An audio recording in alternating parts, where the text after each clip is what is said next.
Tony TV, inspiring people across the planet to be a little kinder and a little more gentle with each other, delivering inspirational TV, one story at a time, from my lounge to yours. I'm your host, Tony Lontis. Good evening, America. Good afternoon, Australia, and welcome to everyone listening across the planet. Hello, Germany, and welcome, Russia. This is Tony Lontis, your host for the Everyday Business Show, and today we have a completely amazing guest. But before we get on to that, just a reminder that Peo is listening live online. If you're listening on LinkedIn, Facebook, YouTube, Twitch and Twitter, please know that Peo is available to pass on links and information from our wonderful guest today in the chat box. And wherever you're watching this show post live, it will be in the show notes, and it goes live onto Binge TV Networks USA, Hero Go TV USA, and the Tony TV channel app, available on all Roku, LG and Samsung smart TVs across the planet. Now, in recent years, governments, departments and agencies, as well as private and public organisations, have put in place protocols that recognise and pay due respect to the original inhabitants of Australia. And this is part of my initiative in 2022, and it's reconciliation between Indigenous and non-Indigenous Australians. And I want to pay my respects before each show, and it goes a little like this. I respectfully acknowledge the people of the Yugambeh language region, the traditional owners of the land on which we meet and broadcast, and pay my respect to their elders past and present, all Aboriginal and Torres Strait Islander peoples here listening today. Now, I have been excited to have Nicholas Gerber on the show today, and we are going to have a powerful conversation about the subject of organ harvesting. And so I therefore issue you with a trigger warning right now that we're going to be talking about tough stuff, and we make no apology for that today. Now, one of Mitchell's quotes to start the show is also one of my absolute all-time favorite quotes, and it goes like this: "The only thing necessary for the triumph of evil is for good men to do nothing," by Edmund Burke. Now, Nicholas Gerber is an investigative journalist who has dedicated 21 years to exposing the forced organ harvesting of the Falun Gong spiritual movement in China. He is a resilient character, he has a determined mind, and he's been working at the front line for this significant cause, which has been called a new form of evil, and I would have to agree. Mitchell has been travelling across the world in a crucial attempt to raise the awareness of the forced organ harvesting by this group in China. And so we're going to delve into this a little bit deeper. Now, Mitchell, before I welcome you onto the show, there was a clip that you wanted to play. Would you like to play that for our audience now, or we'll leave it till later? Thank you, Tony, first of all, for being on your show with your lovely audience. I'm honoured and I'm privileged to be with you.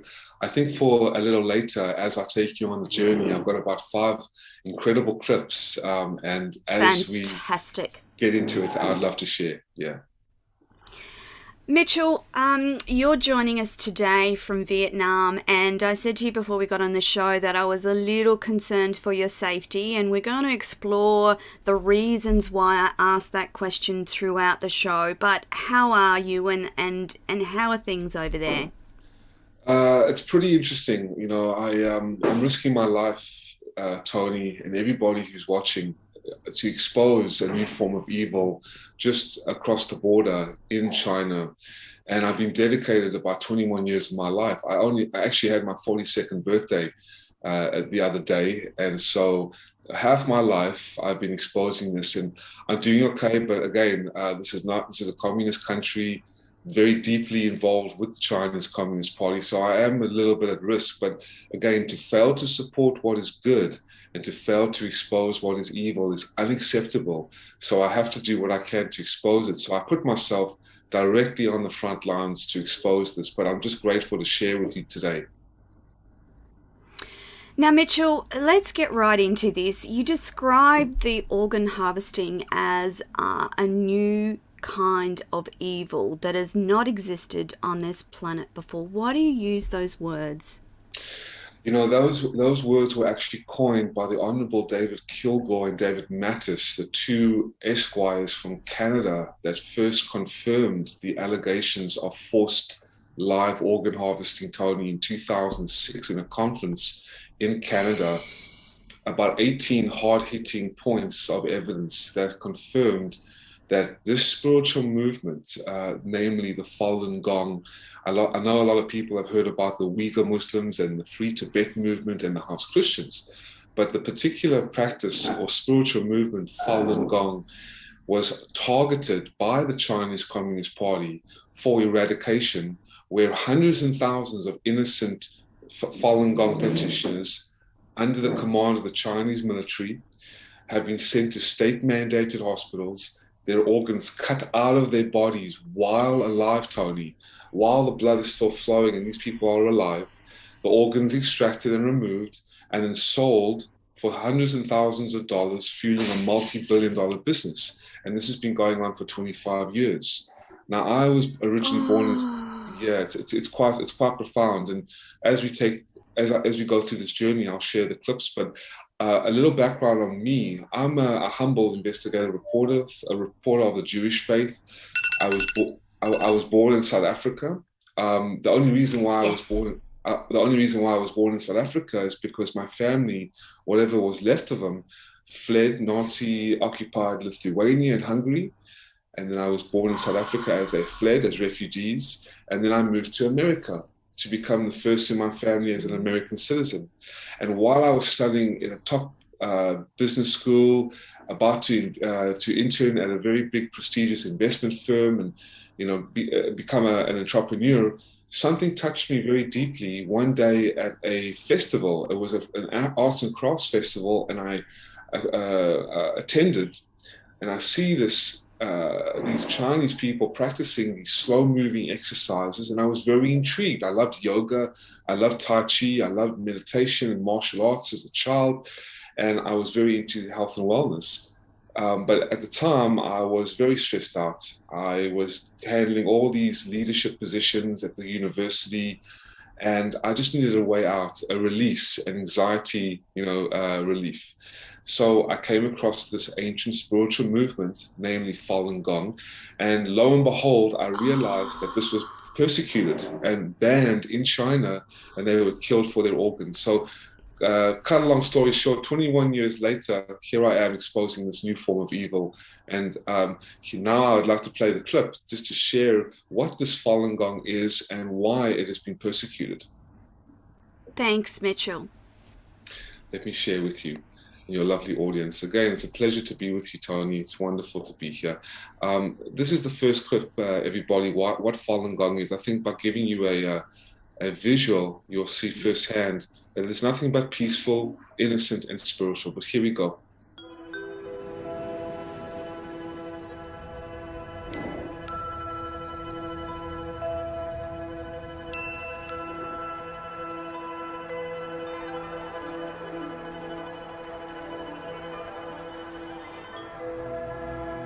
Falun Dafa, also known as Falun Gong, is an advanced self-cultivation practice that improves mental and physical wellness through physical exercises and the development of one's character.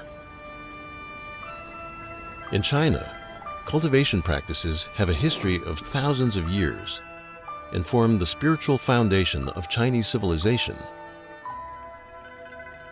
In 1992, Falun Dafa was introduced to the public by Master Li Hongzhi. The practice quickly spread because of its profound principles and proven health benefits. By 1999, with over 100 million practitioners. I just wanted to share with you 100 million people practicing in China, Tony, this mind and Yeah. body spiritual movement. And I'll just put the volume down, and just to show, this became the life force of China, these slow moving exercises, meditation. It's and as you can beautiful. see, very beautiful. And I came across it because I thought to myself, wow, I'm very attracted to these exercises. Their principles are very intriguing. As you can see, it's just a very simple, down-to-earth meditation for all walks of life, colors and creeds, nationalities. And basically, it became the life force of China.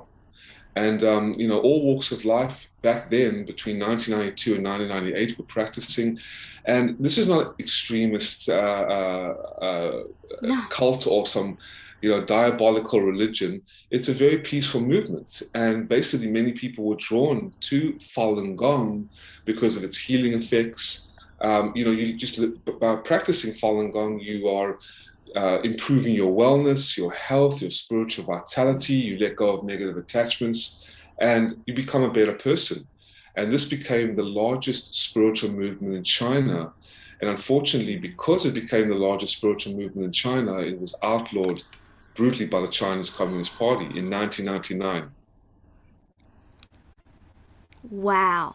Mitchell, is there any significance to the color yellow? I noticed that the practitioners, a lot of them are wearing yellow. Is that significant in some way? That's a lovely question. Yeah, it's because it's bright and it's of the sun. It's positive and good. Upright faith, a healthy mind, a healthy body, a healthy spirit. I think Eckhart Tolle or Tony Robbins or any of the gurus out there will always, recommend that people have a healthy mind connecting to their healthy body and healthy spirit.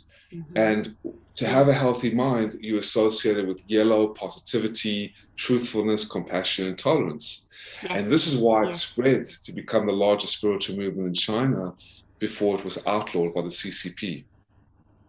Oh my goodness. So that point of outlawing this beautiful spiritual movement must have decimated numbers of practitioners.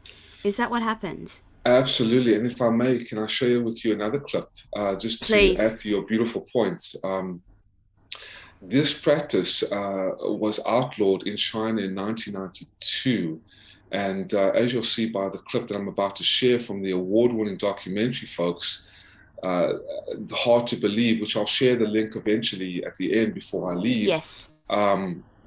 You'll see that this is the world needs to know that this practice has been outlawed and persecuted. And this is what's happened to these Falun Gong practitioners in China after being persecuted. Here we go. Began taking place in hospitals throughout the country as organ transplants suddenly began to skyrocket. We've been asked to investigate allegations that there has been harvesting of organs of Falun Gong in China. Our bottom line conclusion, after considering everything as best we could, was that the allegations are true. I began conducting comprehensive interviews with medical professionals, Chinese law enforcement personnel, and over 50 refugees from the Laogai system. But I estimate that 65,000 Falun Gong were murdered for their organs from 2000 to 2008. Essentially what organ harvesting means is they're taking Falun Gong practitioners literally like cattle, holding them in prison camps, testing their blood and other vital organs, and when someone comes into the country that needs a heart, a liver, a kidney, they find a match, they take the Falun Gong practitioner, extract their organs, of course killing them in the process. People who are expecting this to sort of just be solved naturally by all we have to do is sit back and they'll fix it, this is wrong. The West has to take a role.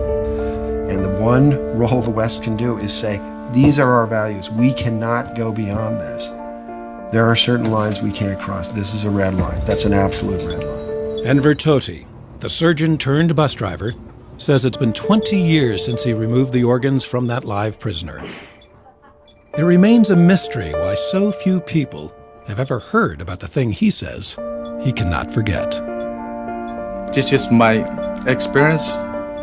This is a real true story. If you keep silence, this tragedy will continue. And people, they just don't want to touch this evil. Because if you touch this evil, maybe at the end of the day, you may not be able to tackle this consequences. That is my guess. So as you can see, Tony, they are being rounded up by the Chinese military, 1/4 of China's gross domestic profit for the last 25 years. The secret police, the hospitalization, the former Chinese Communist Prime Minister of the Chinese Communist Party, this reign of terror that's decimated over 5,000 years of Chinese history, has destroyed over 400 million babies under their one-child policy, have killed over 100 million people, more than 2 world wars combined, runs the World Health Organization, runs the United Nations, has its claws in pretty much all the governing bodies around the world, have been killing their own citizens for profit. This is a transplantation on demand genocide, Tony. This is not some kidney in the bathtub. Organ harvesting is happening around the world, of course, but there has never been a regime on the face of the earth that has created a new form of evil that has been killing on demand and reducing waiting times from 2 to 3 years for a liver and 4 to 8 years for hearts and pancreases and lungs, to a matter of days and now a matter of hours. And this is how serious it is. Billions and billions of dollars. In the Western world, we hear the stories about China and the regime behind China, and I always like to remind myself that the regime is effectively government, but underneath that sits humans and people and Chinese people who are in effect no different from you and I, but are subject to a regime that is killing them. Mitchell, so I'm losing my words. It's such a powerful story, and I'm just wondering, in Australia, we have been subjected to Chinese bullying tactics, and so I'm very familiar with the sorts of things that they do to keep people in line. And I'm wondering why we can't, as collective group in the West, do something about this. Why have we not moved? What is it about China that seems to keep Western society stuck and immobilized? That's a great question. Well, thank God for people like yourself who have put themselves in the forefront of human dignity and that has stood up for human courage, because I can tell you for 21 years I've been bashing down the doors of the multinational corporations, the big tech, the big pharma, the mainstream media, and it's all about money. You know, I met a man one time who said to me, Mitch, human extinction before a loss of profits.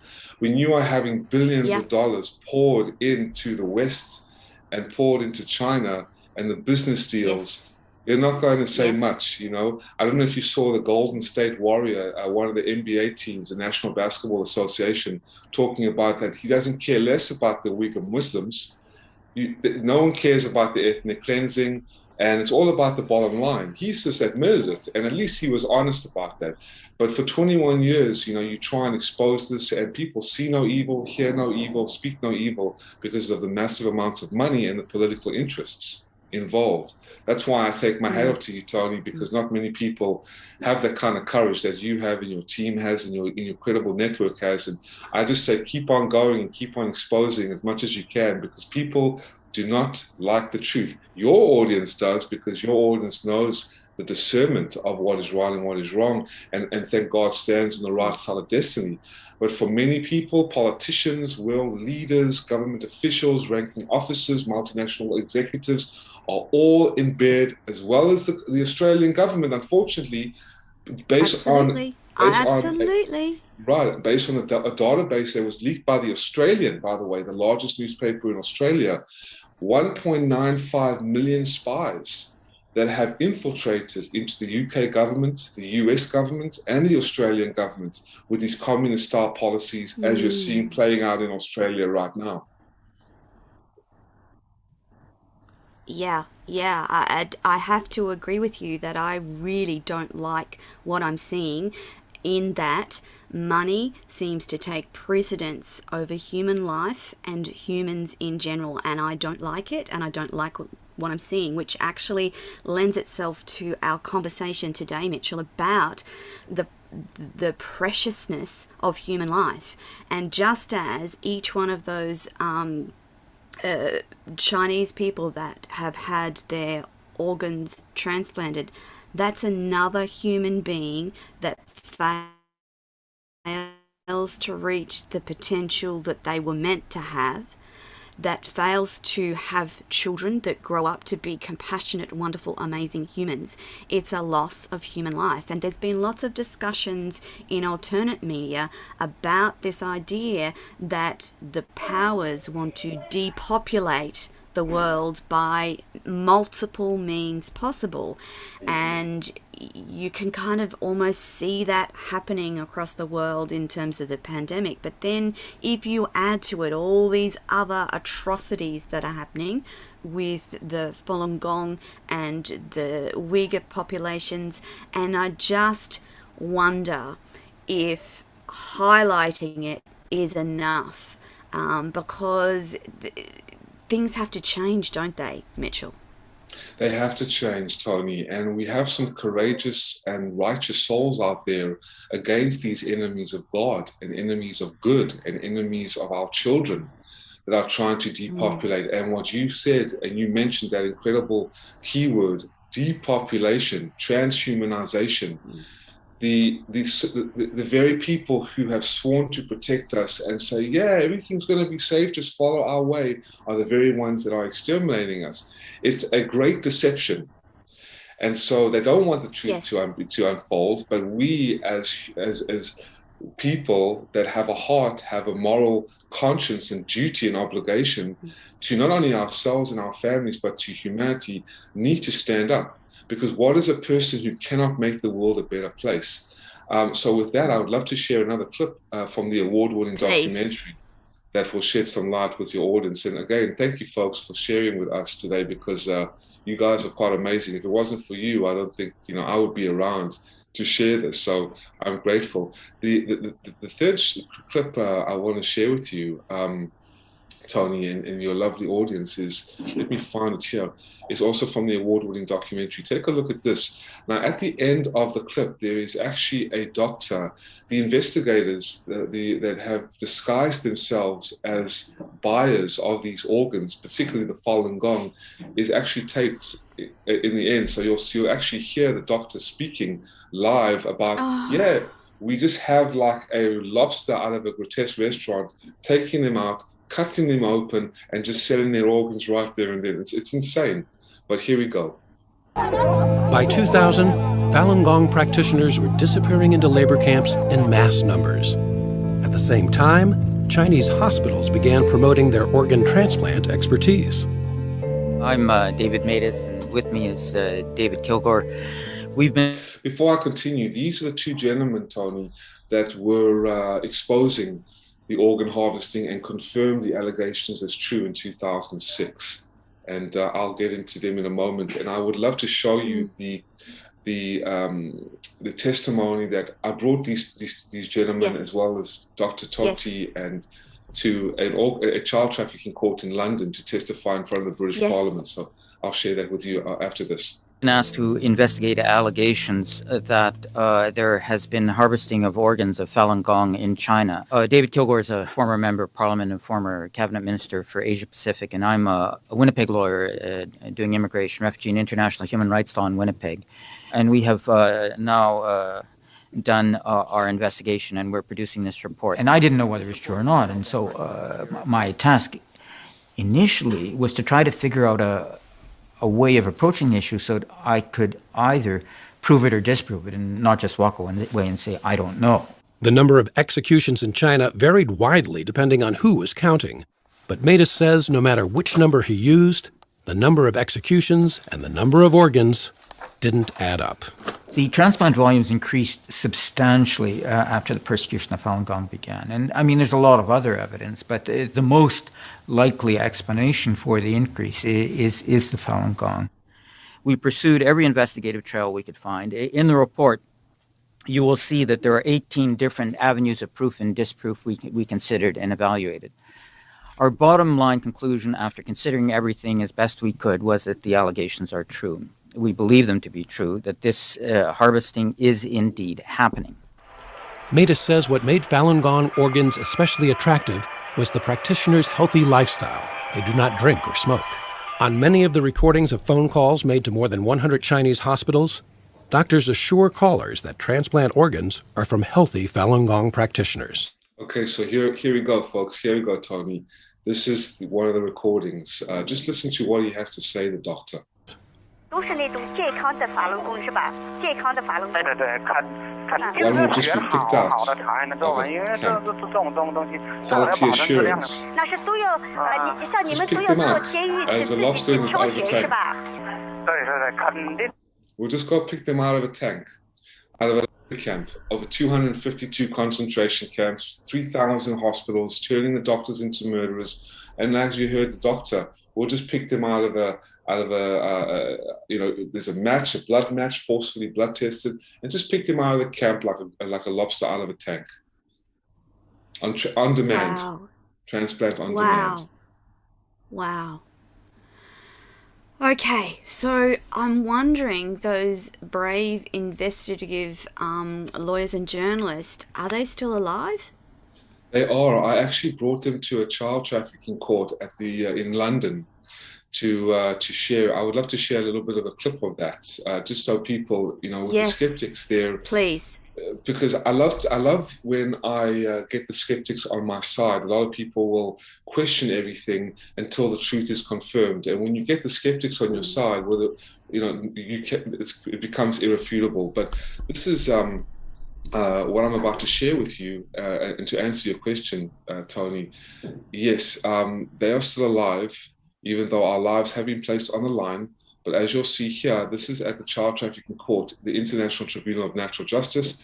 We were testifying that day to the British Parliament as well. So we had many testimonies. But this is David Kilgore, Ethan Gutman. I brought on a coalition. But listen to what he has to say. I'll just play just for a minute or two.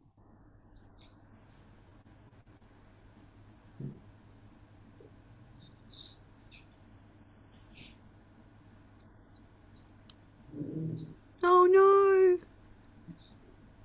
Can you hear it? We can't hear the sound, Mitchell. Oh, okay. Let's see.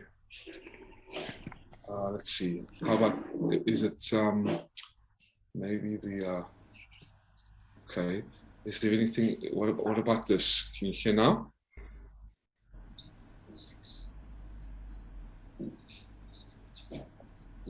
Almost. Okay. Mitchell, we'll include that in the show notes. There we go. We were both went into it with open minds. I think both of us hoping it wasn't going to be true, but we very quickly discovered that it was true. And there's been reference to 50 kinds of evidence. I was a prosecutor for 10 years, so I should know something about evidence. And we came up with our report, a revised report, and then a book called Bloody Harvest. And we've continued to investigate ever since. We concluded that for 41,500 transplants done in the years 2000 to 2005 in China, the only reasonable explanation for sourcing was Falun Gong. Here are just two kinds of evidence of the 18 substantive kinds of evidence we found. We had people calling to institutions across China, hospitals, prisons, and so on, mostly hospitals, asking if they had Falun Gong organs available. I think you mentioned, Sasha, that, or no, actually it was Robert who mentioned yesterday that Falun Gong don't smoke or drink. They're very healthy. And that's the reason that people wanted Falun Gong organs. And we discovered that. And as I think it was mentioned in the film, that only Falun Gong were examined by doctors coming into these forced labor camps. And of course, they wondered, why are you examining me when you're torturing me to give up my Falun Gong beliefs? So, and the way it works, of course, is that when somebody arrives in Shanghai, the #1 people's hospital in Shanghai is where most people go from Europe. blood tested and so on. And then they go out on the computer and they find a match for somebody through this testing of Falun Gong. And they go out to the camp and they grab the poor man or woman and they give them a potassium, now it appears, and their liver or whatever is taken out. It's flown to Shanghai.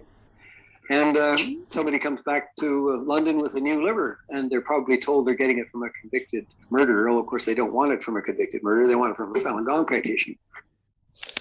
Anyway, Tony, that's an excerpt from the International Tribunal of Natural Justice coalition I brought. Goodness gracious me. The thought that is happening now in our world and in our vicinity of the world is horrendous on so many levels. And we talk about atrocities of the past. To actually think that these sorts of atrocities are happening now as you and I are speaking, and no one seems to be doing anything. So my question is, what can we do? What is being done? How is this practice going to be called into account? That's a wonderful question, and that actually is a prefacing, pre-shadowing or foreshadowing, sorry, of the next clip. But before I do share that with you about what's being done, 60 years ago, Felix Frankfurter, Tony, a U.S. Supreme Court judge of the Jewish faith, heard that the Nazis were slaughtering Jews and Jewish people in concentration camps. And his first reaction was, I can't believe this is true. Even the German people didn't believe it was true. And they even accused the US military of fabricating the pictures to vilify Germany.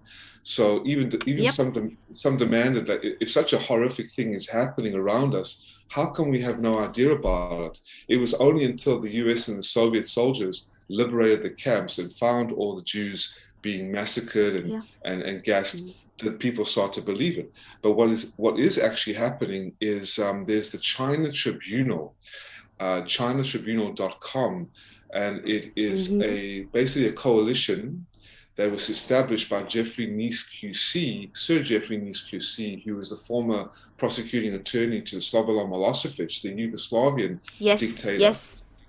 Yes. And he has exposed this. And I just want to play a clip from the United Nations. Even though they are controlled by the CCP, at least 4 specialized units, they're exposing this. So without further ado, let me share what's been done. The US Congress has said something about this as well. But again, the amount of money involved is incredible. But at least some people are trying to do something about it. But here we go. This is one of the things that's been done.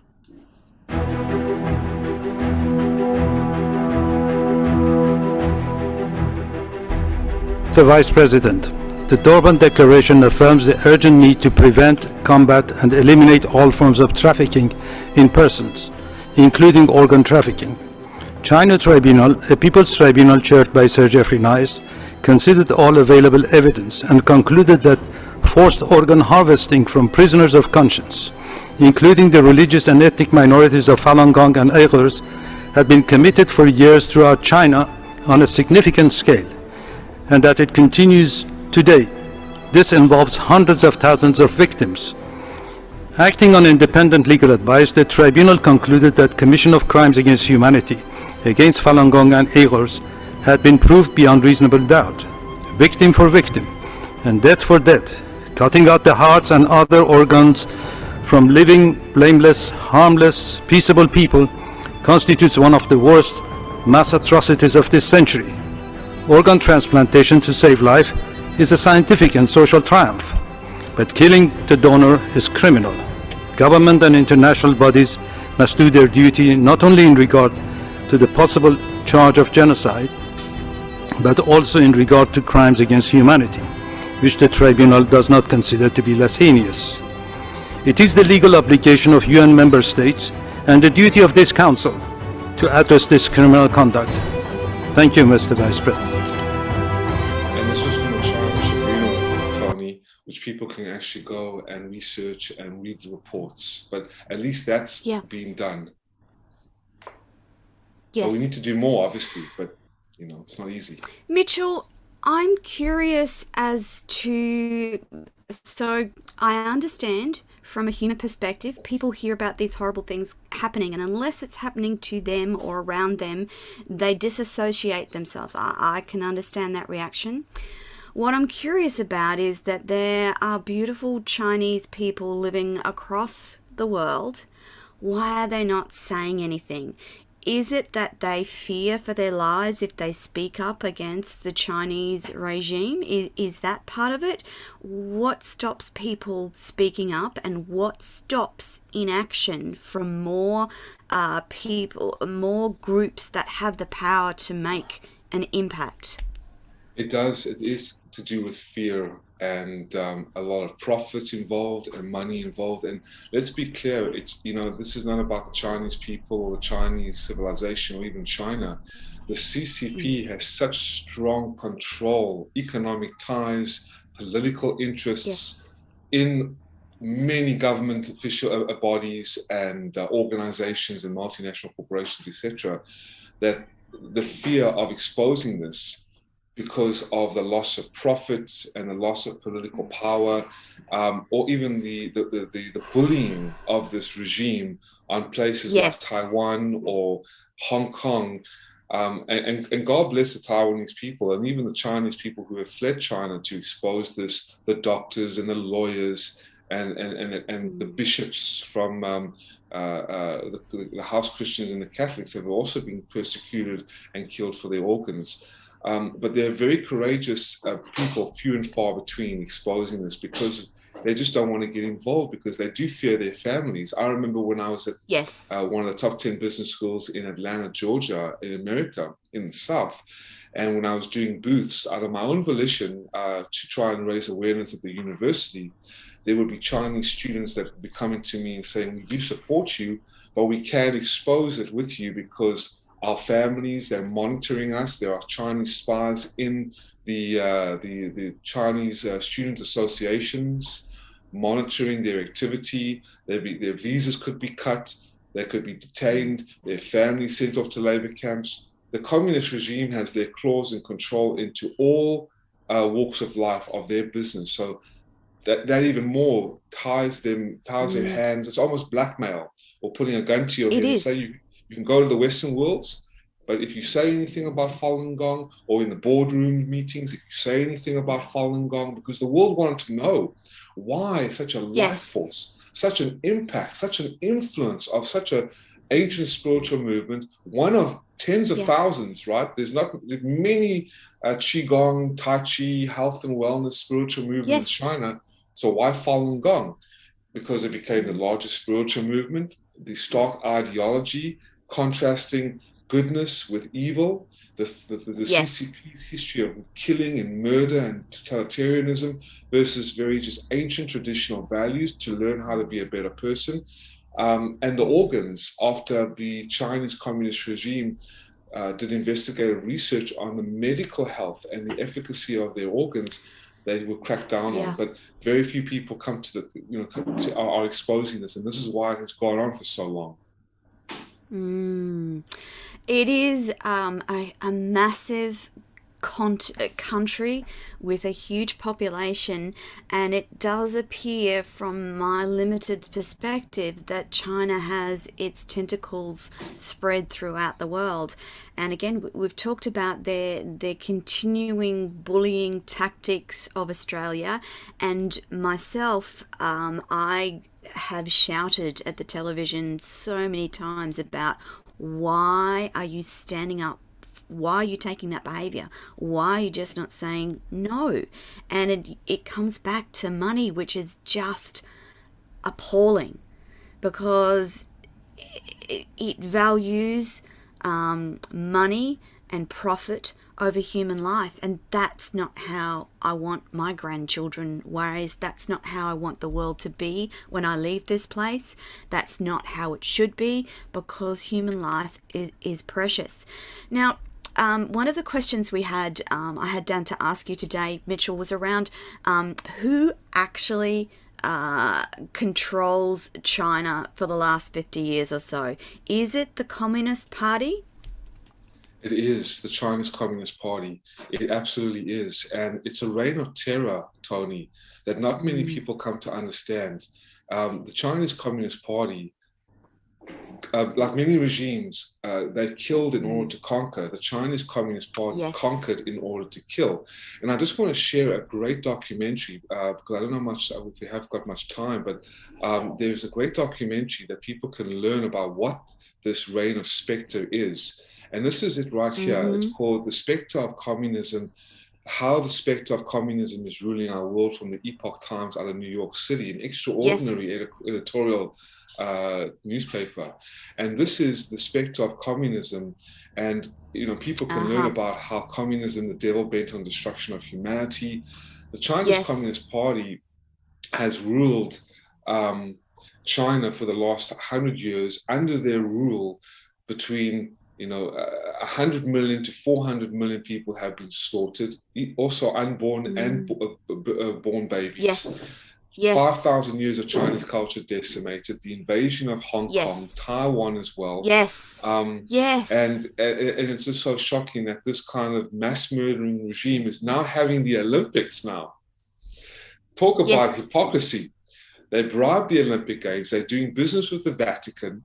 They're doing business with the World Health Organization, the United Nations. They own 4 specialized units. It's quite shocking. And the multinational corporations and even the big pharma, Pfizer, the CDC, they're all colluding with the Chinese Communist Party. World leaders, all colluding. Justin Trudeau of Canada, Biden of the United States, they've been in bed with them for years, taking countless amounts of dollars, millions of dollars from the Chinese Communist Party. So this has been going on with Bush. There we go again. At a fundamental, basic level, it comes down to money. Correct. Money valued over human life. Extinction before a loss of profit. Extinction before a loss of profit. And it's not okay. Of course. And the UK, US, and Australian governments have been deeply embedded with the Chinese Communist Party for years. To allow a mass murdering regime that harvests alive their prisoners, innocent citizens, for money, cutting out their organs, and now having the Olympic Games there, no one really has spoken up about it. And they've allowed the CCP to become rich off the consumer market of America and Europe, using their institutionalized slavery system, using the Chinese people as complete slave labor, and putting their tentacles into all the multinational corporations and big pharma, big tech, to conceal the evidence, and people have gone along with it. And thank God for people like yourself and your lovely audience, allowing me to share, because I don't do this for any fame and fortune, money or recognition, Tony. I just believe to fail to support what is good and to fail to expose what is evil is unacceptable, as well as the lawyers and the doctors. They don't do this for any money. They're part of no, agenda. It's just an international coalition of good-hearted, good-minded people that have come to expose this diabolical red reign of terror that is, trying to control the world with evil. Mitchell, do you think that it's conceivable if the bigger powers of the Western countries got together and said to China, this will no longer be tolerated. You will not invade Taiwan. You will cease and desist. Do you think that they could be forced to stop what they're doing? Is that conceivable in our lifetime, Mitchell? Not without war. Not without war. And that's...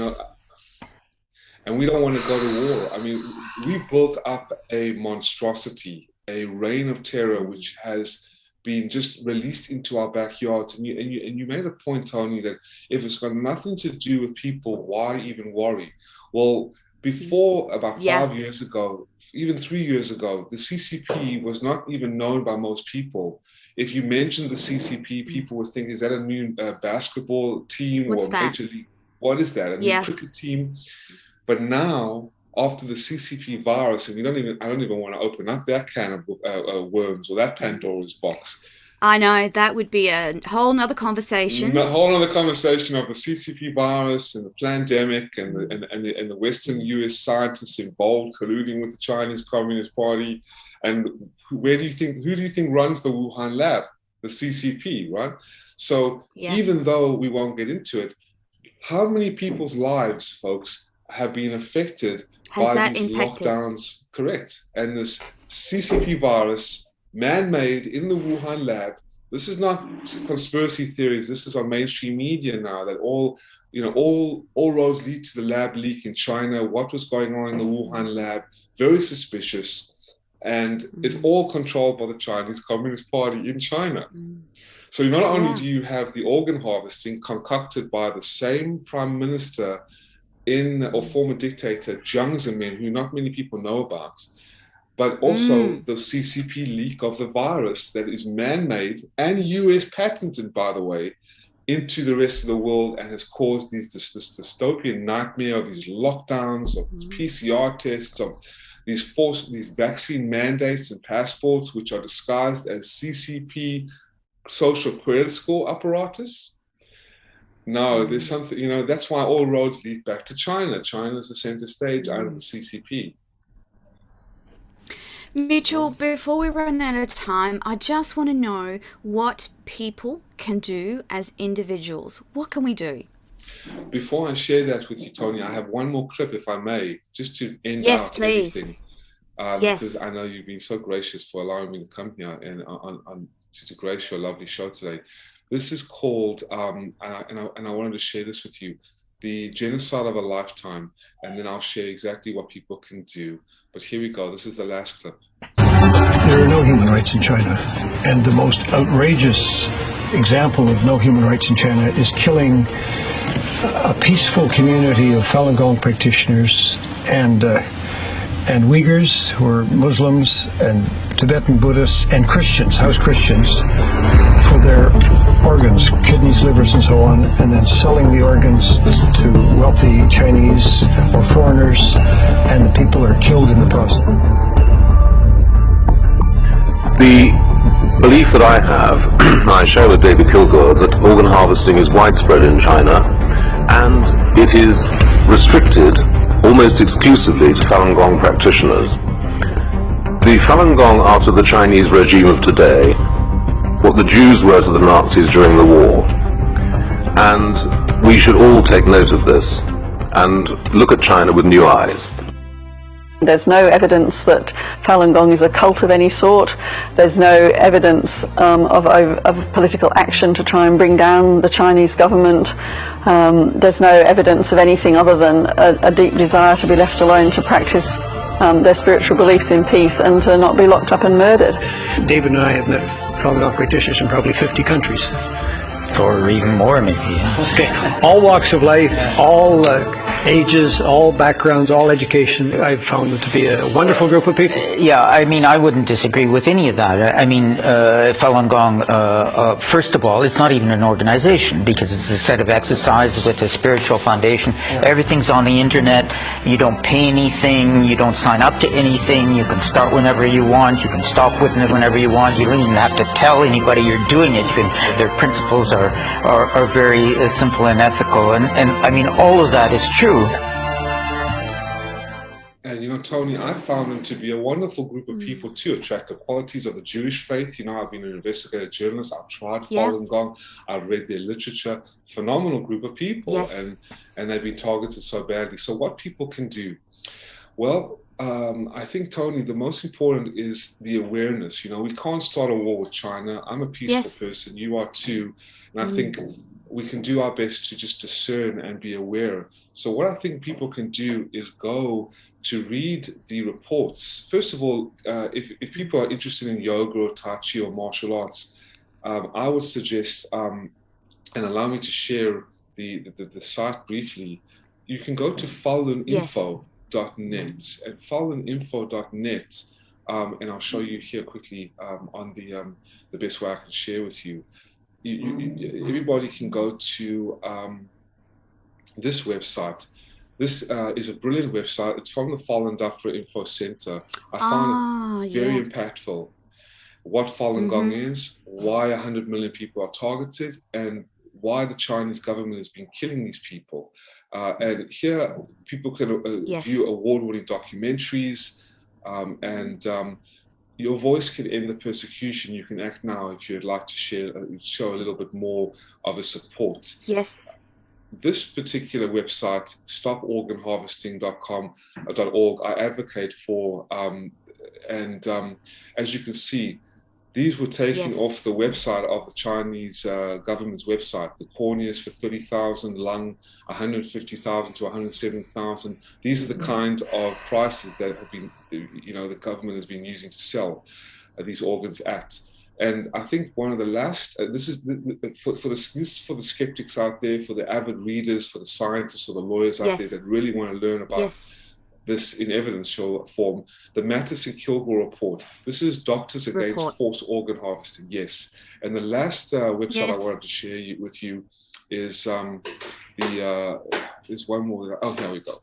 This is the Investigative reports at endtransplantabuse.org. And people can go take a look at it. They can watch the videos. But I think that's all she wrote, Tony. And one more thing, there's a great documentary. Awareness, yes. And the documentary, Hard to Believe Movie.com, an award-winning documentary where I've shared the clips with you today. But I'm very grateful, Tony, again, to come on your show and share about this and the Falun Gong situation in China.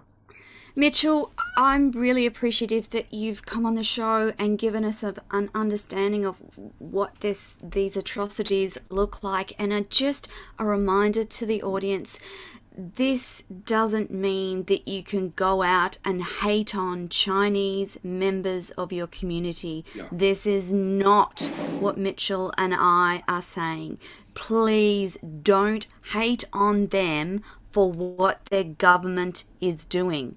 But what you can do is talk about it with other people. You can bring it up in your social groups and talk about it online. You can talk about it to your politicians and your local members, and you can be proactive in saying that this is not okay.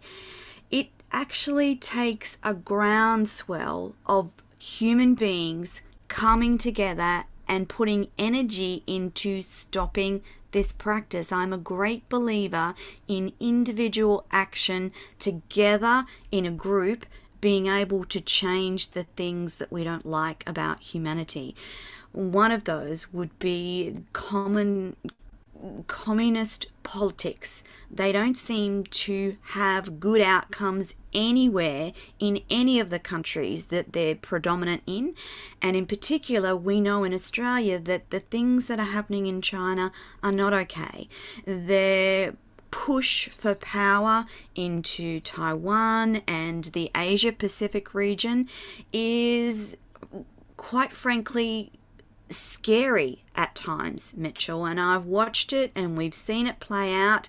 We've seen how the Communist Party has bought on a number of the Asia Pacific islands, paid for things, and you know what that means. You're then indebted to the Communist Party of China, and that's never a good thing. And again, Mitchell, we don't want to encourage hate or racism in any way, shape or form. This is about a regime and calling them to account and saying, you cannot do this anymore.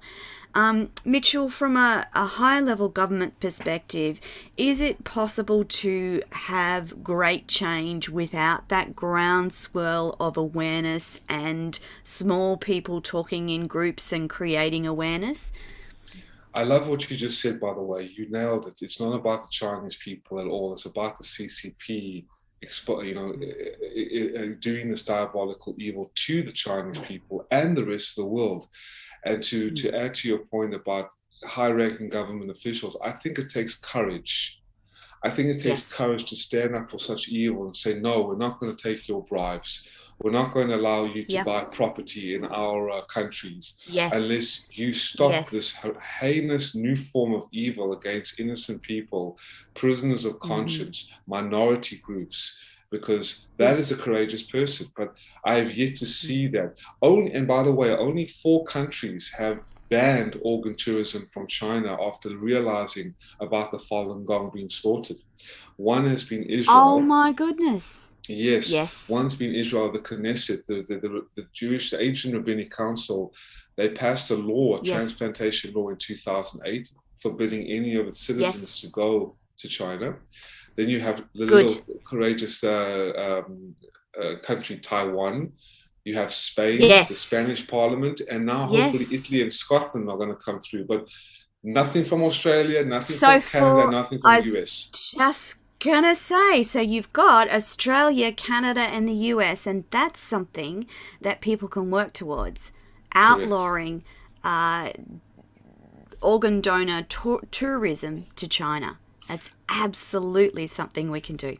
I wish they did, because the House of Representatives and the Congress in the United States, even the UK government, they all know, Tony, they all know for 25 years this has been going on, but still they haven't banned organ tourism. So, you know, I was on a very popular show in the United States, and the man asked me, well, do you have the names? Give us the names. And I said, well, that's risky business. We do have all the names of the Western politicians and the leaders that are involved in colluding with the CCP, because to have a multi-billion-dollar business like this, you have to have different faces. They have to. So they know full well, and they're making a lot of money.